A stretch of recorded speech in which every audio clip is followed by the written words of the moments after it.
Okay, it's going to be a little bit of a noisy recording, I think. We're on Kufya Tes Ahmed Beis. About 11, 12 lines down. This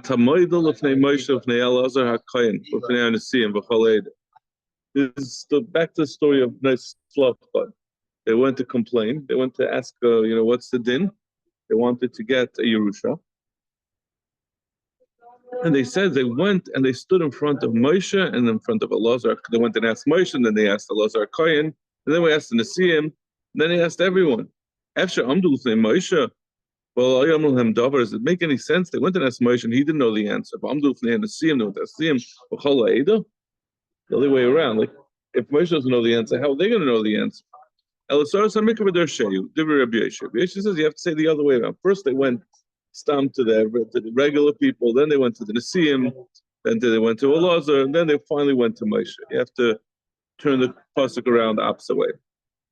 Rabbi Yoshi, Abba Chanan Amar, Misham Rabbi Eliezer, based on Medrash Rabbi Yoshi. No, that's not what the story was.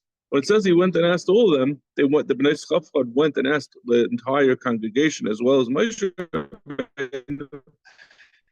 They were all sitting together. Moshe Rabbeinu was learning with everyone. But went and stood. What's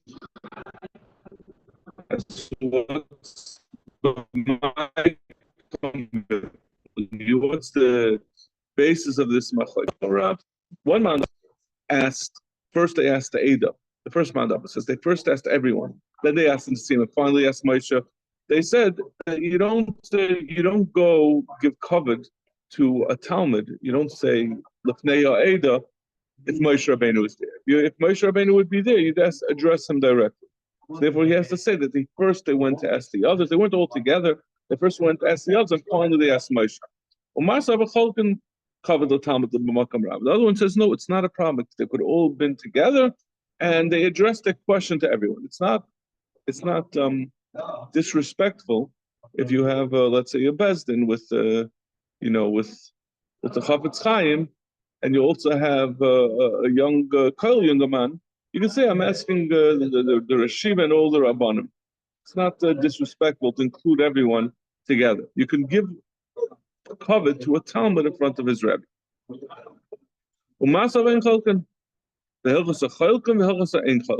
halacha is that you can give kavod to a Talmud in front of his Rebbe, and the halacha is you can't. Kasha the halacha. So what does that mean? You just contradict yourself. It's not a kasha. It depends on whether the Rebbe gives kavod to his Talmud. It's known Piyadua from Gusman, the big Talmud Chacham. He was nifta like in the 70s, 80s, I think in the 80s.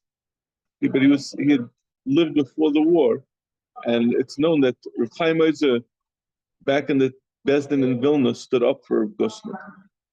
It's known that he was the youngest. He was in his 20s, and he was in Rav Gusman's Bezdin. Rav Gusman was Mechabedim. He always said he went through the war. He said, I got the biggest kavod in the world and the biggest bizayin in the world. He was like a partisan. He was living on the land for years during the war. But anyway, that's an example of a Rebbe giving his Talmud kavod. And once the Rebbe gives his Talmud kavod, it's not disrespectful to someone else who's presenting a question to that Bezdin, for example, to give kavod to the Talmud in front of the Rebbe. Tana. Chachmani is saying, Darshani is saying, Tzidkani is saying. They were Chachmanias, they were wise, and Darshani is saying they knew how to learn proper pshat, and Tzidkani is saying, and they did the right thing. So Gemara Chachmani is saying, how are they Chachamim? Shalafi Shadibu. They picked the right time to address their question to Moshe Rabbeinu about they were a group of sisters without a brother, and they said we don't want to lose the Yerusha of our father. They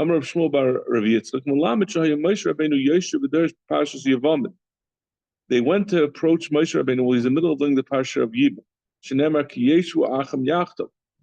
It says when this brother is sitting together and one of them dies and he has no children, then the surviving brother, will marry the wife of his deceased brother. Amrulay, and the Bnei Slavchad went to Moshe Rabbeinu. We're treated like a son in the sense that if a man who dies has even a daughter, there's no din yibum. So we're being treated for the purposes of that halacha, which in the previous Gemara, when we had discussed about the halacha of Nais Lafchad, we had said it was dependent, that which a daughter is yarshin when there's no son, is dependent on this halacha of yibum. But they said, listen, if we're going to be treated as sons, that we stopped that there shouldn't be yibum, and we should get a nachal keben like a brother. And if we're not treated like a son, then our mother, who has no son, should be nightfully yibum. So they picked the chachamim, they picked the right time to present their question to Moshe Rabbeinu. Immediately after, Yaakov Moshe Hashem. The Moshe Rabbeinu went immediately and asked his question. And that's where they got the positive answer that daughters can also inherit. Darshani is saying, in what way were the Darshanis, they knew how to learn the proper halacha?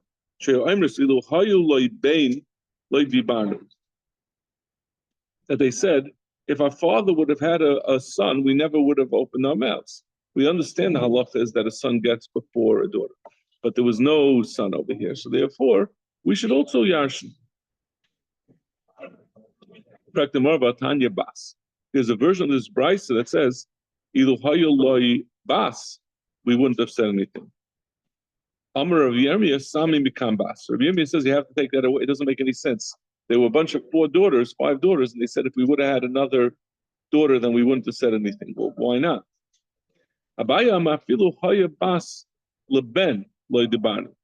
What they meant to say is, if a father would have had a son, and that son would have died, and he had left over a daughter, we know the halacha that if there's a son, even if he's deceased, but we look after who his descendants are, and we don't go to the daughter unless there's neither a brother or a son, whatever, or a descendant of that son. But so when they said this, if there would have been a bas, that means if we would have had a brother and he would have had a daughter, we wouldn't have said anything.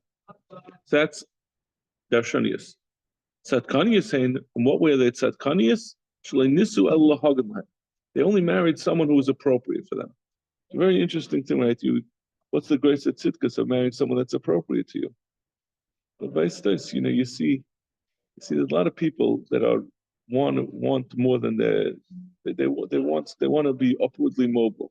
They don't want to do a shidduch. They want to marry up. It's hard for a person to restrain himself and say, I'm gonna marry what's appropriate for me. Tani Reb Eliezer ben Yaakov afilu ketana shebehen lo nisis pchusa me'arbaim shana. Even the youngest of these daughters of Tzlafchad didn't get married until she was 40 years old because they were looking. It was so hard for them to find someone who's appropriate. So this is the grace of tzidkas that they waited till they found a good husband. No, so there's a hope for shidduch Christ. Look what the Gemara says. Well, it's only this particular case. Any Ba'amar of Chizda Nisis Pchusa Mibas Esrim Yeledes. Someone at Shishim, someone who gets married before they're 20 will have children until they're 60. Bas Esrim, if she's older than 20, Yeledes Arboim, she'll have children until she's 40. Bas Arboim, but if she's 40, Shaveni Yeledes, she's not going to have children. So how could they have waited until they were 40 to have children? Because they were tzidkanias, because they had special schusim, therefore they were able to wait till they were 40. So it was a one-off thing, that you could wait till you're 40 and then look for shidduch. A lot of people say that this is a big problem in what caused the shidduch crisis, is that people are looking for something that's not appropriate for them. They want to start from scratch. They want to make up for all whatever chesronos they have in their life with their marriage. It's not the place for it.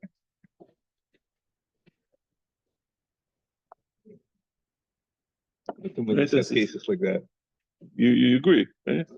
They're reaching out for the stars, for the chalomus, chasing chalomus. It's not even like, let's say even you get the chalomus. If you go into marriage with the idea that you're going to get out of it, you're not going to have. If you give, then you'll get. But if you're going to get, then you're not going to even get. You're going to have nothing. In any case, but the nice Tzlafchad, even though they were 40, they were zeicha to have children because they were particular tzidkanias. Ki Yechevet, like Yechevet. If you remember the Rashi in Chumash, the Chsevayilach Ishim Beis Levi Yigachas Bas Levi. Talking about Amram, Moshe's father, he took Bas Levi, and this Bas Levi was Yechevet. Talking about Efcher Bas Meyu Shloishim Shana, Karla Bas. Yechevet was 130 years old. How could you call her a daughter? The Amr of Chama bar Chanina. How do we know she was 130? The Rabbi Chama bar Chanina said, "Zu Yechevet Hayrasa b'derech," that she was conceived while they were on the way. But it led this Menachaimis, and she was born as they were entering Mitzrayim. When Yaakov came down to Mitzrayim, Asher Yolda Oisa Levi b'Mitzrayim. She was born to Levi in Mitzrayim. Leidasa b'Mitzrayim. So we make a diak. The fact that Torah says she was born in Mitzrayim, I mean, she was born in Mitzrayim, Hayrasa Shalem Mitzrayim, but she was conceived beforehand. So she was born as Moshe Rabbeinu, as the Yidden, Yaakov and his sons were coming into Eretz Yisrael. The Rashbam over here and Rashi and Chumash gives the whole cheshbon, right? We know that the Yidden were in Mitzrayim for 210 years. The Rebbeinu Shalom said he's going to have the Yidden in Mitzrayim for 400 years. So we make a cheshbon that Kahas came down to Mitzrayim together with Yaakov. Kahas was the son of Levi.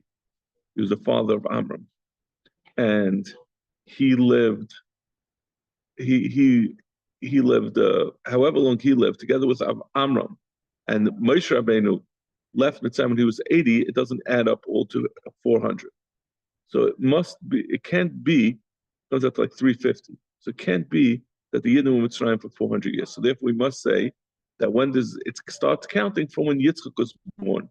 Yitzchak was born outside of, he didn't have Eretz Yisrael, so it wasn't given, so that was already considered to be the beginning of the Galus of Mitzrayim. And Yitzchak lived for, 130, I'm sorry, Yitzchak was 60 when Yaakov was born, right? Yitzchak was 60 years old when Yaakov was born. Yaakov was 130 when he came down to Mitzrayim. That's what it says in Parshas Vayigash Vayechi. It says that he was 130. So 80 plus 130 is 190. So you 400 minus 190 is 210, right? Moshe Rabbeinu, we know, was born. He was 80 years old when the Yidden left Mitzrayim. So 210 minus 80 is 130. It means Yocheved, his mother, was 130 when she gave birth to Moshe Rabbeinu. She was born as they were entering into Mitzrayim and by the Chaimis. So it was 100. So she was 130. So this is the Tushtel. This is what we're comparing, just like the Slavchat were, because they were Tzidkanias, they had children when they were over 40. She had a child when she was 130. She had all her children. She was already. No, Aaron. Yes. He's saying Aaron. 3 years old. It is only 3 years old. No, 6 years older, 5 years older. Right. No. She had all her children.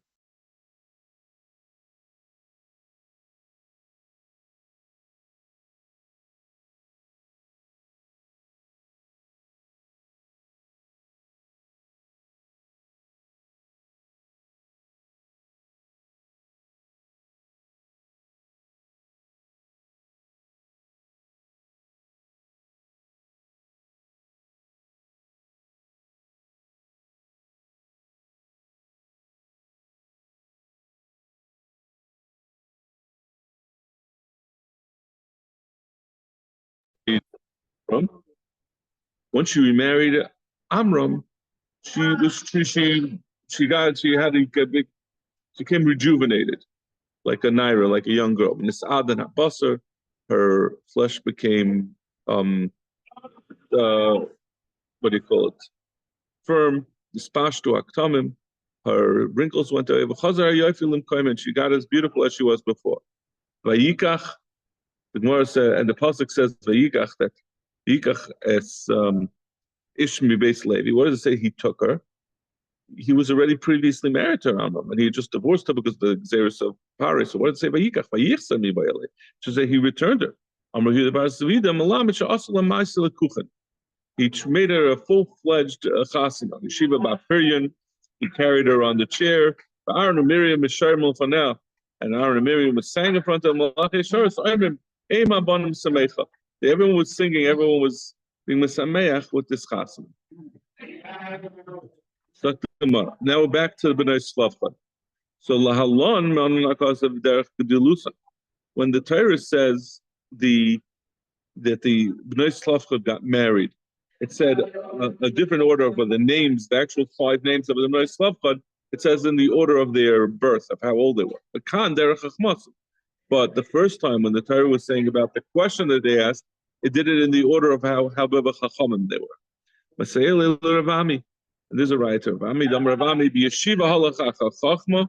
when you're going to ask a question of halacha to learn, then people are introduced in the order of their wisdom. But if you're having a celebration, a chasana, you go after age. So therefore, when the Bnei Slavcha went to ask that question, it was done in the Chachma, in the order of how wise they were.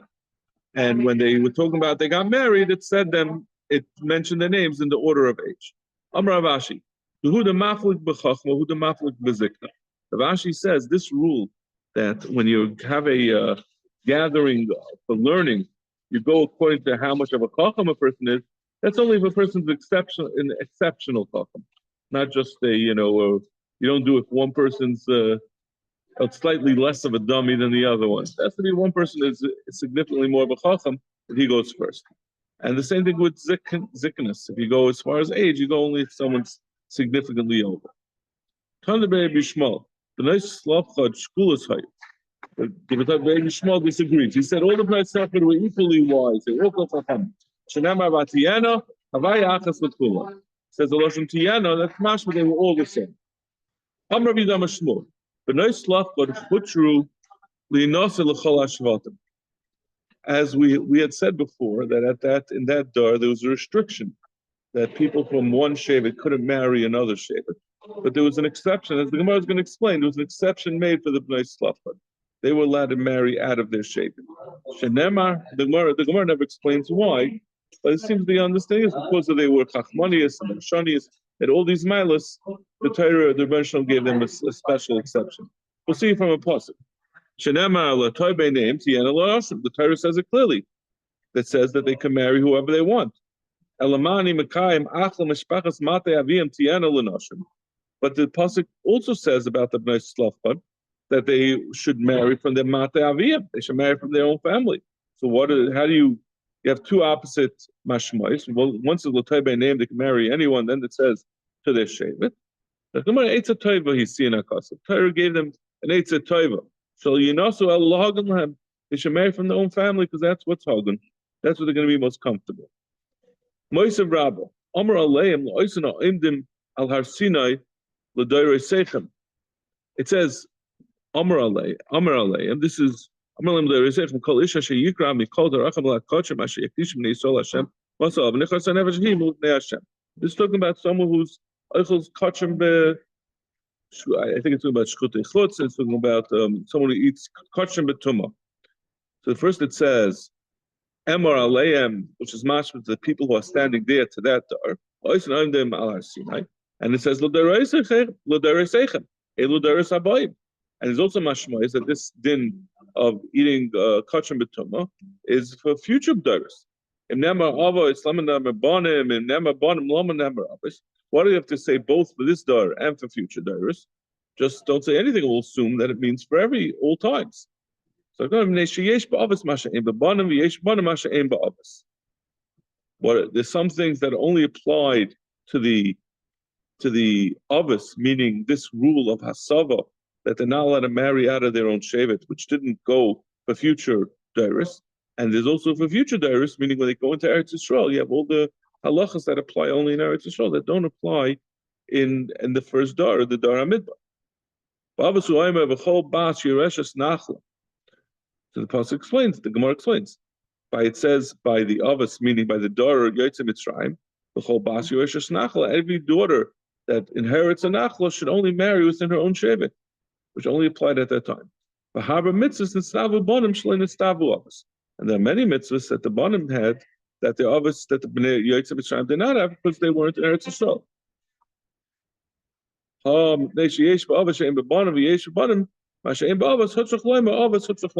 That's why we have by this din of kachim betuma that it says it has to say both the bonim and the others.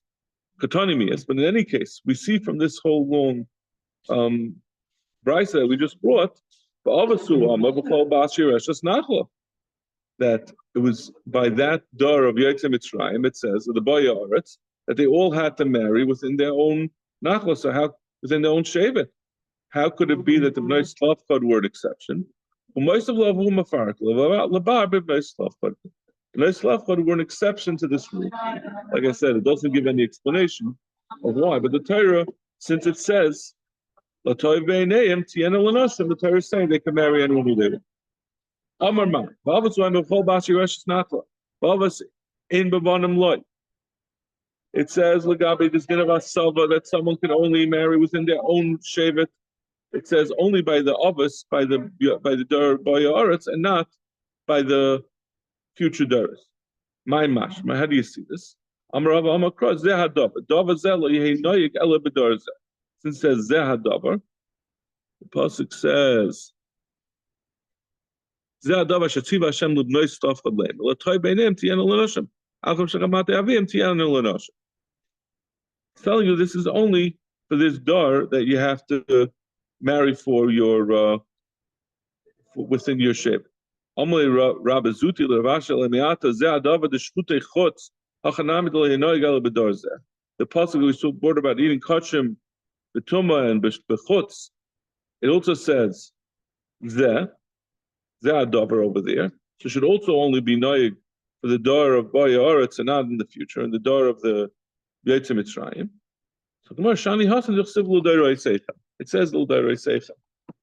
In fact, the Gemara zeh adavar the Rosh Matas Hachanam D'Lei Noig Gala Bedar Zeh. It says zeh adavar. The pasuk says. This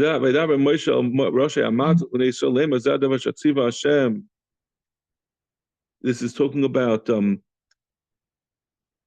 Yidor Neder, the din of making a neder. If someone wants to be made for a neder, his wife has to go to a chacham, and if it's a woman, her husband could be made for the neder. It says over there also Zehadavar. We're saying Zehadavar means it means only for that door. Maybe that's also only for the door Boye or Aretz and door Yaitzim Mitzrayim. Achanam le'yagala b'dar zeh. Amalei hu yaluf zeh mehasam. Says no.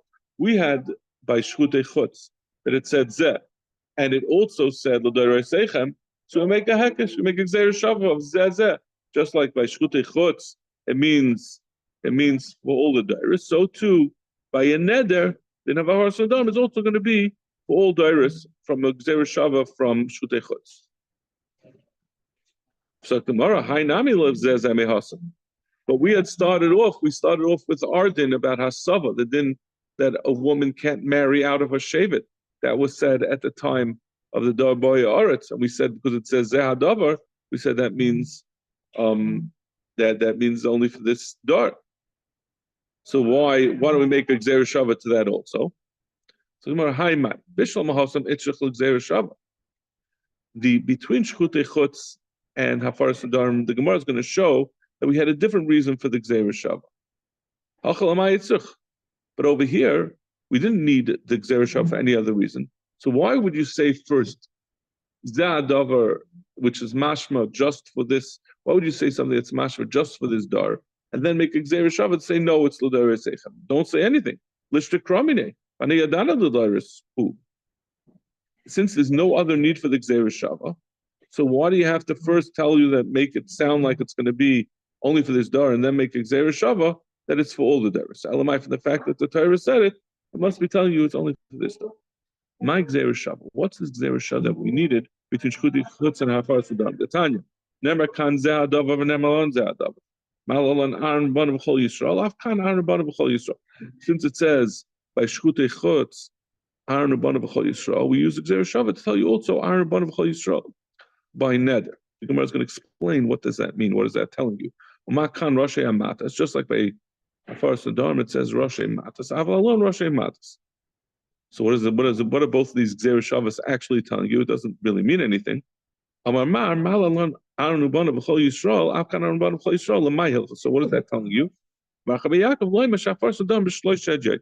It's coming to tell you that Hafaras Nadam is b'shloisha hadyatis. So this is a machlokes. I mean, the Rashbam says that because it says, he just says, because it says b'chol Yisrael, so it's telling you it has to be, it could be anyone. So that tells you even with 3 hadyatis, it doesn't have to be a mumcha. The Taisus really explains it a little bit better. If you look at the last wide line of the first Elinor Levi, for the fact that you need a mumcha, that if a yachid has to be a mumcha, as we're going to see, it says Rosh Matas, that tells you that if you only have a single dayan, it has to be a mumcha. Imken bedyotis, by sagi b'chad. By hadyotis, it's not enough to have one. In shnayim, by bezdin shakel. There's no such thing as a bezdin which has an even amount. By sivin oid, that's how we get to 3 hadyotis. Since it says, we say that if it's a single dayan, it has to be a mumcha, an expert. So that means that by the law of by inference, you could say that if it's not a expert a mumcha, then you have to have more than one, and the smallest amount you can have more than one is 3, because you can never have an even amount in the best. It says Rashi Matas, you have to get from the heads of the Sheva, which sounds like Dayanim Mumchin. That's coming to tell you the din. If it's a mumcha, then you can have a single. So what is the other din that we're learning the other way around from neder to shchutei chutz? It's coming to tell you that just like a person, if he makes a neder, can be made for his neder. If someone, let's say someone eats kachim b'chutz, so he's over on a lav, he has a way out of it. Because originally the way it became hektish was by he was makdish it. He said, I'm dedicating this, I'm giving this to kachim. So the Torah is telling you that you can be made for that. You can go to a chacham and say that was a neder, and I have regrets. I never would have done it if I would have realized, and then you could be mavatal the original hektish, and therefore you're not going to be chayiv. It's a nice trick, right? You retroactively get out of trouble. To get out of jail free card for kachim. It's like tomorrow. Bishami doesn't go for this. Bishami is always more machmir. He says, what kind of business is this? You mark to something, then later on, when you get into trouble, you say, I never meant the hektish. Now Bishami hektish toys hektish. Someone makes a hektish, but by mistake, it's still hektish. We still hektish. Hi zev my avdilay. According to Beis Shammai, what do you do with zev zeh? He's obviously not making this Zereshava because he's not using it to tell you that just like by a neder you can be made for, by kachim you can be made for. So what is the word zev doing there? It's coming to tell you only chayiv b'shchutei chutz if you shecht outside of the Beis Hamikdash, but not if you do malika on a bird, which is the version of shchita that you do for birds. There's no din of shchutei chutz on that. And what about the Zeh the Rosh Hamatas? What does he do with that? Tell you the din of being matir, that you could be matir by finding out if a person wouldn't have done it if he would have known certain facts. That's only applies to a chacham, but not to a husband. And a baal could be made for. When a baal hears about it, he has a right to cancel his wife's nedarim. That only applies to a husband, but a chacham can't do so. A husband could be made for just because, and the chacham needs to find out that did you mean shoyl? Yeah. So right. So that's what we have. Zeh hadavar tell you that each one applies only. Everyone has to stay in their lane. The husband only can do hafara. He can't say, he could ask his wife if he would have thought about it. What you meant? That's not his job. He has to go to a bezdin, either a bezdin of 3 hadyatis or 1 mumcha. So what does he know the din that we learned out that hafaras nadarim is with 3 hadyatis? Meaning it doesn't mean hafar over here. It merely means be mataned is with 3 hadyatis. Nafku miditanya b'daber meishes mei deshem b'nei Yisrael. You know what?